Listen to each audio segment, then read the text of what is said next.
안녕하세요. 오늘도 사연 살롱을 찾아주셔서 감사합니다.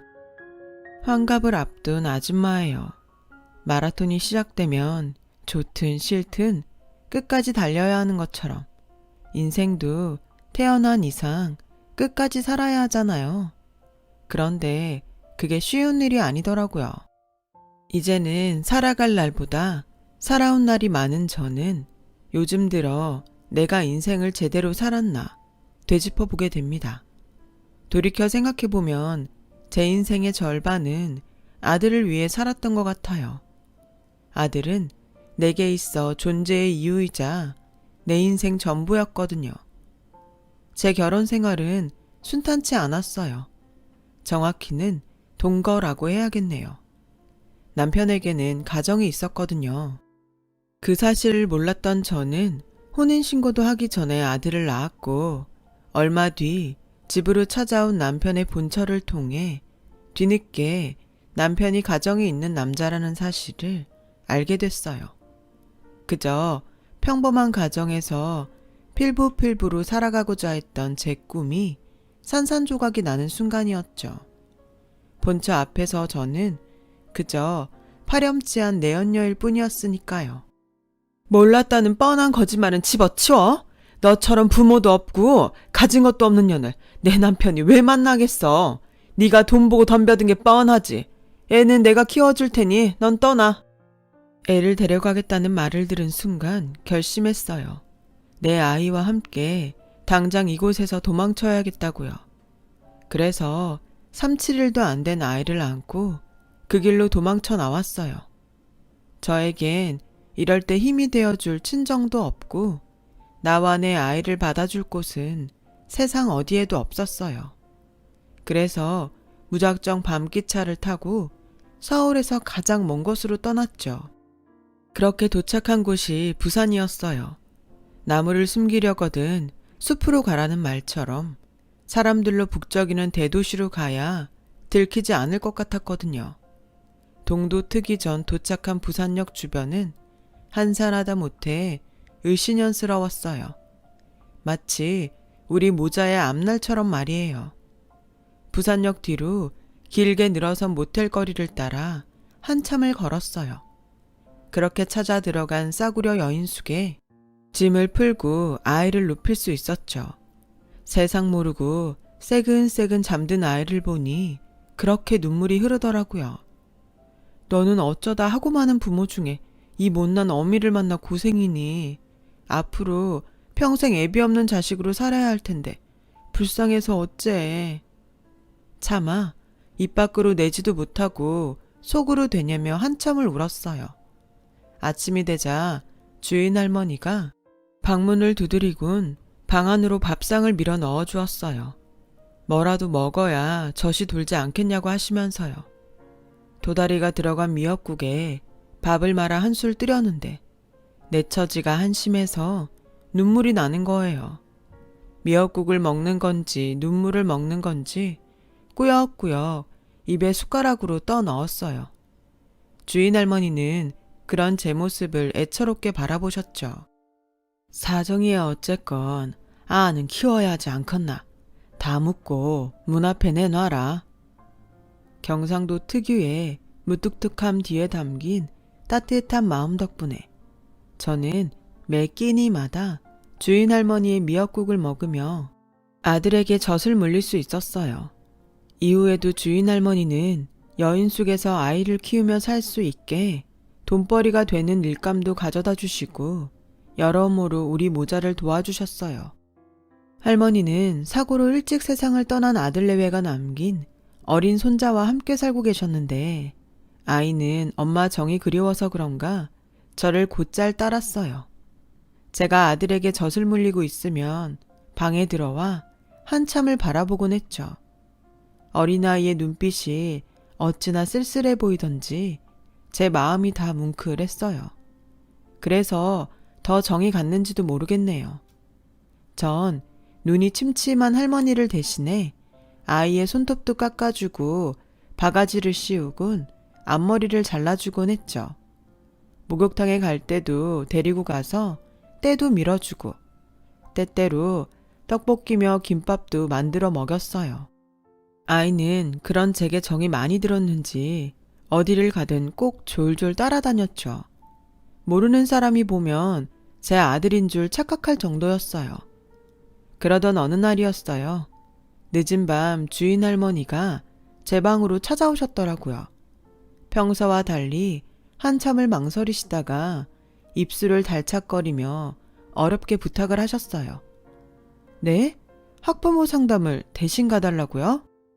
자식 새끼 먼저 보내고 딱 저거 하나 남았다 아이가. 딴 건 몰라도 어린 것 가심에 못을 박아가 쓰겄나. 네, 부탁 좀 할게. 딱 하루만. 우리 형석이 엄마 노릇 좀 해주소. 국민학교에 입학하고 처음 맞는 학부모 상담에 당신 대신 참석해 엄마 노릇을 해달라는 거였어요. 그동안 주인 할머니께서 저한테 해주신 것도 있고 형석이에 대한 짠한 마음도 있어서 저는 그러겠다고 했죠.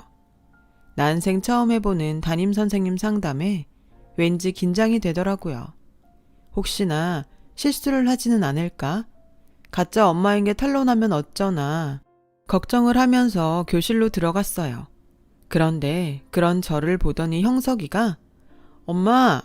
하고 부르며 달려오지 뭐예요?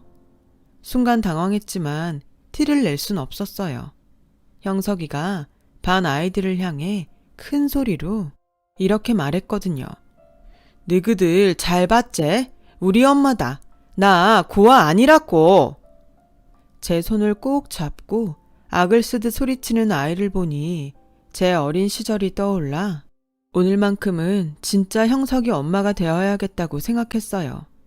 우리 형석이 엄마 많이 기다렸어? 동생 재우고 오느라 엄마가 늦었어. 다음엔 안 늦을게. 미안. 그 모습에 반 아이들은 아무 말도 하지 못했어요. 아이들이 운동장으로 나가고 저는 담임선생님과 면담을 시작했어요. 그런데 담임선생님은 이미 형석이한테 부모가 없다는 걸 알고 있더라고요. 그것도 모르고 엄마 행세를 했으니 창피한 노릇이었죠. 다행히 선생님은 그에 대해 아무것도 묻지 않으셨어요. 그저 형석이의 학교 생활과 가정에서 교육해야 할 것들을 일러주셨죠. 그렇게 상담을 마치고 형석이와 함께 집에 돌아오는데 아이가 그러더군요. 아줌마가 진짜 엄마였으면 좋겠다고요. 그래? 그럼 진짜 엄마하지 뭐. 형석이처럼 착하고 예쁜 아들도 없고 아줌마가 땡 잡았네. 그 말에 형석이는 제자리서 팔짝팔짝 뛰며 좋아했어요. 그날 이후 형석이는 저를 엄마라고 부르기 시작했고 저 역시 형석이를 아들이라고 불렀어요. 그러자 주인 할머니가 그러시더군요. 웃자노, 이제 방세 받기는 글렀다. 안 그나? 가족끼리 돈 받고 방 빌려주는 게 어딨노? 이것도 인연이라고 고마 이래 살자. 됐나? 그렇게 저는 쫓기듯 도망쳐 온 곳에서 꿈에 그리던 가정을 이루게 되었어요. 그리고 몇 년 뒤 할머니는 더 이상 손님도 들지 않는 여인숙을 팔고 지인한테 공사장 한밭집을 인수했어요. 그때부터 할머니와 저는 본격적으로 밥 장사를 시작하게 되었죠. 공사장 특성상 남들 다 자는 시간에 식당 문을 열어야 해서 아침 일찍부터 움직여야 했어요. 사람들 두지 않고 할머니와 단 둘이 모든 걸 해내려니 몸이 성한 곳이 없을 정도로 육체적으로 힘들었어요. 그래도 몸이 힘든 만큼 돈은 잘 모이더라고요. 대신 거친 공사장 인부들이 종종 저에게 야한 농담을 건네며 추근대곤 했는데 그럴 때마다 할머니가 물바가지를 뿌리며 욕설을 퍼부어대곤 했어요. 그 주둥이 확 꼬매버리기 전에 당장 꺼지라. 한 번만 더 와가 허튼 수작 부리모 니 죽고 내 죽는 기다. 알겠나? 그런 할머니 덕분에 저는 거친 사내들 속에서 10년 가까이 무사히 장사를 할 수 있었어요. 그러는 사이 제 아들은 국민학생이 되었고 고등학생이 된 형석이는 바쁜 저를 대신해 제 아들을 입히고 씻기며 친동생처럼 살뜰히 보살펴 주었어요. 어느새 진짜 가족처럼 된 우리는 오순도순 잘 살고 있었어요. 그 일이 생기기 전까지는요. 점심 장사를 마치고 할머니와 늦은 점심을 먹고 있었는데 웬 남자가 식당 안으로 들어오더라고요. 그런데 얼굴이 낯이 익더라고요. 작은 사모님, 저 윤기사입니다. 그 말에 얼굴을 자세히 보니 남편의 차를 몰던 운전기사더라고요. 그 순간 온몸에 소름이 쫙 끼쳐서 아무 말도 못하고 벌벌 떨었어요. 서울 바닥을 다 뒤져도 못 찾겠더니 여기 계셨네요. 아드님은 무사하죠? 사장님이 많이 보고 싶어 하십니다. 본처와의 사이에서 자식이 없었던 남편은 제가 아이와 함께 도망친 이후 사설업체에 의뢰해 우리 모자를 찾아왔다고 하더라고요. 그러다 얼마 전 저랑 닮은 사람을 부산에서 봤다는 얘기를 듣고 윤기사를 시켜 직접 확인하라고 보낸 거였죠. 저 우리 민석이 없인 못 살아요. 그러니 제발 저 못 본 걸로 해주세요. 그렇게만 해주신다면 제가 무슨 수를 써서라도 그 은혜 갚을게요. 제발 한 번만 눈 감아주세요. 네? 그 순간엔 정말 전 재산을 다 주고서라도 아들을 지키고 싶은 심정이었어요. 처음엔 절대 안 된다고 정색을 하던 윤기사는 바닥에 무릎까지 꿇고 통사정을 하는 저를 보곤 잠시 생각에 잠겼어요. 그리고는 모시는 분을 배신하면 저도 모가지 날아가요. 저도 가정이 있는 몸인데 작은 사모님 사정 봐주다가 내 식구들 길거리 나 앉을 수도 있다고요. 치킨집이라도 하나 차릴 돈이라도 있으면 모를까. 그 말에 옆에서 얘기를 듣고 있던 할머니가 끼어들었어요. 그 돈 내가 줬구마. 조금만 기다려 주이소. 내 은행 가가 돈 찾아올라니까. 할머니는 앞치마를 벗어던지고 나가셨어요. 그리곤 잠시 뒤 누런 서류 봉투에 돈다발을 담아오셨죠. 이 돈 받고 그 짝은 오늘 여기서 아무것도 못 본 겁니다. 행여라도 돈만 챙기고 오늘 일을 한마디라도 씨부리마. 네, 가만 안 둘 깁니다. 알겠는겨? 윤기사는 할머니가 내민 봉투에 정신이 팔려서 연신 고개를 끄덕이며 죽을 때까지 입 다물고 살겠다고 약속했어요. 그리고는 돈봉투를 가슴에 품고 도망치듯 가버렸죠. 윤기사가 나가자 할머니는 제 손에 통장을 쥐어주시며 그러셨어요. 니는 이 길로 집에 가. 민석이 데리고 떠나라. 저놈아 분명히 다시 온다. 돈 떨어질 때마다 니 찾아와서 돈 뜯을 놈이다. 우리 인연은 여기까진갑다. 이 돈이면 작은 전방 하나는 차릴 수 있을 기다. 어딜 가든 굶지 말고 밥 든든히 잘 챙기 먹고 살아야 한다. 내한테 연락할 생각도 하지 말고. 그래야 네 아들 지키고 살 수 있다. 내 말 알겠지? 퍼뜩 안 있나고 뭐하나? 할머니의 호통에 정신이 번쩍 든 저는 집으로 달려가 짐을 꾸렸어요. 때마침 학교에서 돌아온 형석이가 저를 보곤 눈이 휘둥그레졌죠. 형석아, 엄마가 끝까지 보살펴주지 못해서 미안해. 아프지 말고 할머니랑 잘 살아야 해. 언젠가 꼭 다시 찾아올게. 형석이는 무슨 일이냐며 이렇게는 못 보낸다고 문을 막아섰어요. 저는 그런 형석이를 밀쳐내고 아들과 함께 집을 나왔어요. 우리가 택시를 타고 골목을 빠져나갈 때까지도 형석이는 울먹이며 저를 따라왔죠. 그 모습에 가슴이 찢어질 듯 아팠지만 내 아들을 지키기 위해선 어쩔 수 없다 다짐을 하면서 애써 외면했어요. 그렇게 부산을 떠난 우리 모자는 수원에 자리를 잡았어요. 한동안 형을 찾아대던 아들은 시간이 지나자 조금씩 부산 생활을 잊어갔어요.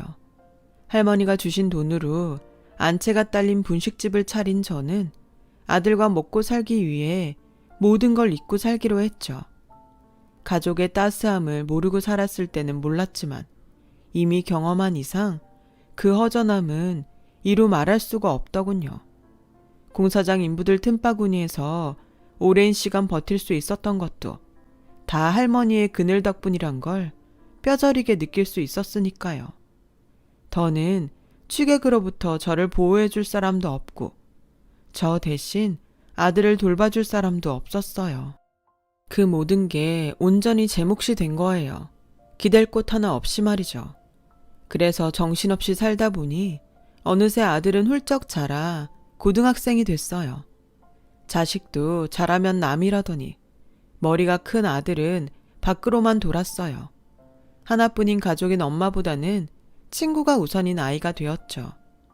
아들이 자라는 동안 돈 버느라 신경을 못 써준 거에 대한 복수라도 하듯이 아들에게서 저는 점점 사라져 갔어요. 그렇게 세월이 흘러 아들은 대학을 졸업하고 취업 준비생이 됐어요. 전 세계적으로 불황이 길어진 탓에 졸업하고 2년이 다 되도록 변변한 직장에 들어가지 못한 아들은 집에서 하루 종일 컴퓨터 게임을 했어요. 남들 일할 땐 자고 늦지막이 일어나 배달 음식을 시켜 먹곤 게임을 하는 게 아들의 일과였어요. 그리고는 마치 빚쟁이 독촉하듯 하며 제게서 돈을 가져가곤 했죠.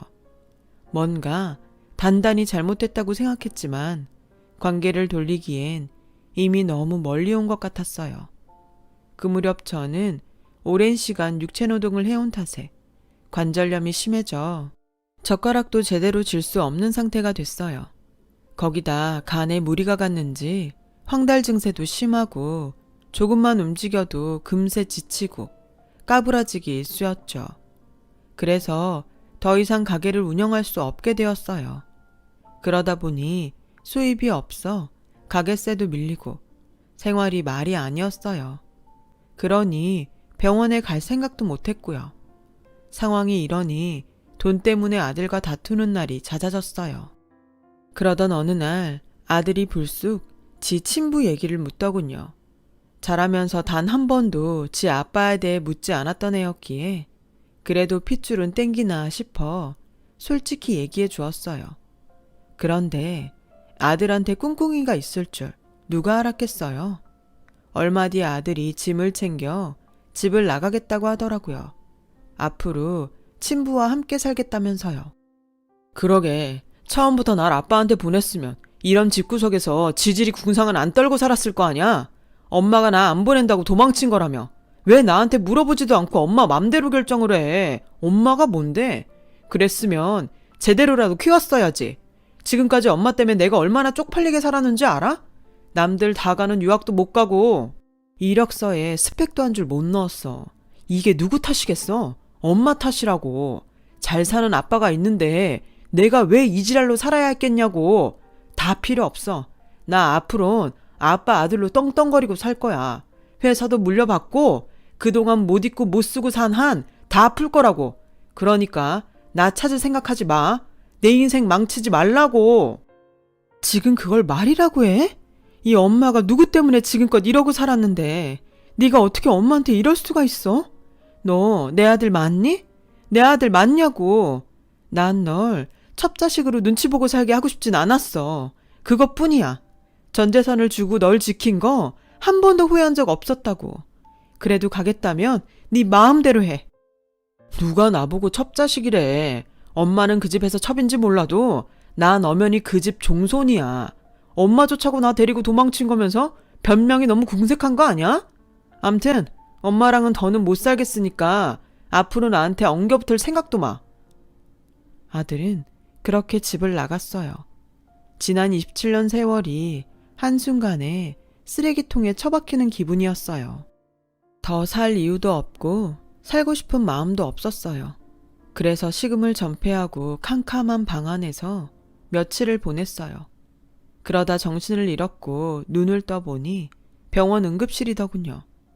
가게 주인이 월세가 밀렸다고 찾아왔다가 안채에 쓰러져 있는 저를 발견하곤 119에 신고를 했다더군요.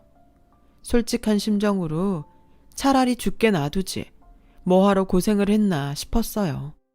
그런데 그 순간 정말 기적 같은 일이 일어났지 뭐예요. 엄마 맞죠? 저 형석이에요. 저 기억하시겠어요? 하얀 의사 가운을 입은 선생이 저를 보고는 그러지 뭐예요. 자세히 보니 부산에서 함께 살았던 형석이가 분명했어요. 형석이는 제 손을 덥석 잡고는 제게 안겨 한참을 울었어요. 그동안 저희 모자를 애타게 찾았다며 왜 몸이 이 지경이 되도록 뒀냐며 서럽게 울더라고요. 간이고 신장이고 제대로 기능하는 게 하나도 없을 정도로 망가져 있다면서요. 민석이는요? 엄마가 상태 이런 거 민석이 그놈도 알아요. 뭐 한다고 엄마를 이러고 뒀대요. 친자식보다 더 걱정해주는 형석이를 보니 내가 인생을 헛살았다 싶더군요. 그래, 있었던 일들을 다 얘기했더니 주먹을 불끈 쥐곤 한숨만 푹푹 쉬더군요. 그리고는 엄마, 일단 병부터 치료해야 안 합니까? 이번부터 하시고 해. 앞으론 지랑 같이 사입시다. 네, 이래봬도 의사 아닙니까? 집도 있고 차도 있고 다 있습니다. 딱 하나 엄마만 없다 아닙니까? 그러니까네 앞으론 지랑 사는 깁니다. 남은 인생 엄마 강 내 강 지지고 볶고 사는 깁니다. 됐지? 그렇게 저는 10수년 만에 만난 큰아들 덕분에 입원 치료도 하고 현재 큰아들 집에서 함께 살고 있어요. 7년 전 할머니가 돌아가신 이후로 혼자 살았던 형석이는 할머니가 쓰시던 방에 제 방을 꾸며주었어요. 앞으론 죽을 때까지 자기랑 떨어지지 말자고 엄포 아닌 엄포를 놓으면서요. 할머니께선 살아생전에 종종 저희 모자 얘기를 하셨었대요. 형석이도 할머니도 제가 그랬듯 저를 그리워하다가 같이 있던 흔적이 많았던 한밭집을 그만두시고 다른 곳으로 옮긴 게 지금 이 집이라더군요. 그리고 혹시라도 당신이 죽고라도 제가 찾아오면 주라면서 함께 한밭집을 하며 조금씩 사모았던 땅 문서를 남겨주셨더라고요. 이미 제 몫은 제가 떠날 때 받았던 터라 한사코 사양했지만 형석인 이러면 자신이 할머니랑 한 약속을 어기는 거라며 자신을 불효자 만들지 말고 받으라고 하더군요. 그래서 면목 없지만 땅 문서를 받아들었어요. 그러는 사이 몸도 많이 회복됐고 일상생활에 어려움도 없어져서 하루는 형석이와 함께 예전에 살던 부산집을 찾아갔어요. 그 사이 부산도 많이 변해서 우리가 살던 집자리에 아파트 단지가 들어섰더군요. 10년이면 강산도 변한다더니 그 말이 딱이었죠. 온 김에 부동산에 들러 할머니가 남겨주신 땅에 대해 알아봤는데 글쎄 그 사이 값이 많이 올라서 수십억 금싸라기 땅이 되어 있더라고요. 안 그래도 사겠다는 사람은 많은데 땅 주인이 연락이 닿지 않더라며 적당한 작자가 나서면 연락을 줄 테니 연락처를 남기고 가라더라고요. 하루아침에 돈방석에 앉은 기분이었죠. 형석이는 이게 다 착하게 열심히 산 보상이라며 다 제 복이라고 하더군요. 남편과 자식한테 버림받은 박복한 년인 줄 알았는데 말년에 든든한 큰아들도 생기고 금싸라기 땅까지 생기다니 형석이 말대로 제게 복이 있긴 한 모양이었어요. 그렇게 행복한 시간을 보내고 있는데 앞으로는 연락도 하지 말라던 아들놈이 지가 먼저 전화를 했더군요. 친부집에 들어가 재산 물려받을 욕심에 치매 걸린 지 아빠 똥기저귀 갈아가며 병수발을 했더니 친부가 죽자마자 본 부인이 전 재산을 홀라당 빼서는 도망을 쳤다는 거예요. 평생 애 못 낳는다고 구박하고 여자 문제를 속썩인 네 아빠 죄는 자식인 네가 대신 받으라고 편지까지 남겨두고 말이죠. 불행히도 아들은 남편 호적에 오르지 못해서 친부 재산에 대해 법적으로 아무런 권리도 없다더라고요. 소송을 한다 해도 본부인이 상속자니 자기한텐 떨어지는 돈도 없다면서 이제 어쩌냐고 꺽대고 울더군요. 이 집도 팔려서 며칠 안에 비워줘야 하고 그럼 나 당장 갈 데도 없어. 가게에 가봤더니 엄마가 이사 갔다고 그러던데 어디로 간 거야? 나 거기서 좀 살자. 응? 엄마면 자식 부양할 의무가 있는 거잖아. 안 그래? 애초에 엄마가 나랑 아빠를 떼어놓지만 않았어도 내가 이 모양 이 꼴은 안 됐을 거 아니냐고. 따지고 보면 이게 다 엄마 탓이니까 엄마가 나 책임져. 돈 많은 친부 찾아간다고 병든 엄마를 버린 놈이 낯짝도 두껍지. 자식 부양이 어쩌고 하면서 자기를 책임지라네요. 아무리 부모는 전생에 자식에게 빚진 자라고 하지만 이건 아니죠. 부모 자식 간에도 도리가 있는 건데 제 아들놈은 그걸 모르더군요. 누굴 탓하겠어요. 다 제 죄인걸. 그래서 결자 해지의 심정으로 못돼 먹은 아들놈 교육시키는 차원에서 전화기에 대고 쌍욕을 퍼부어줬어요. 그동안 애비 없이 살게 만든 게 미안해서 싫은 소리 한 번 안 하고 늘 가여워하며 참고 살았는데 더는 안 되겠더라고요. 이런 미친놈아, 네가 그러고도 인간이냐? 자식 부양의 의무? 다 죽어가는 엄마 버리고 돈 많은 친부 찾아간 놈이 할 소리냐? 나 더는 너 같은 인간 말종놈이랑 부모 관계로 엮이기 싫다. 피 한 방울 안 섞이고도 날 데려다 보살펴주는 진짜 내 아들 형석이랑 100년 만년 살 테니까 넌 네 구미에 맞는 새엄마 찾아서 살아라. 네 놈 목소리도 이젠 치가 떨리니까 앞으로는 전화도 하지 마라. 전화를 끊고는 한참을 씩씩거렸어요. 그러다 서름이 복받쳐 어걱대고 한참을 통곡했죠. 네 배로 낳은 자식한테 모진 소리를 하고 속 편한 부모가 어딨겠어요. 그런데 받은 상처가 너무 커서 아직은 내 아들을 받아줄 마음이 안 생기네요. 혹시라도 땅 얘기를 들으면 그거 뺏어먹겠다고 달려들까봐 진짜 제 것도 아닌 그 가슴 아픈 땅을 말이죠. 그것도 두렵고 한 번 날 버린 놈이 두 번은 못 버리겠냐는 생각에 겁도 나더라고요. 그래서 형석이한테 말해서 땅 명의는 형석이 앞으로 해뒀어요. 혹여라도 나중에 내 아들이 지 권리를 요구하지 못하도록 말이죠. 원래 내 몫도 아닌데 당연한 거죠. 저는 그런 땅이 없어도 착하고 든든한 큰아들이 옆에 있으니까 그걸로 그간의 고생을 보상받은 기분이에요. 이제 큰아들한테 잘 어울리는 짝을 지어주면 그걸로 제 역할은 끝이 아닐까 싶습니다. 참 인생이란 게 제 마음대로 되지도 않고 힘들었지만 어떤 좋은 일들로 귀결될지 모르는 게 인생 같습니다. 제 사연을 들어주셔서 감사드리고요. 여러분의 인생에도 복된 날이 깃들길 바랍니다. 여러분, 사연 댓글에 응원과 현명한 조언 부탁드려요. 좋아요와 구독은 저에게 큰 힘이 됩니다. 오늘도 좋은 일 가득하세요.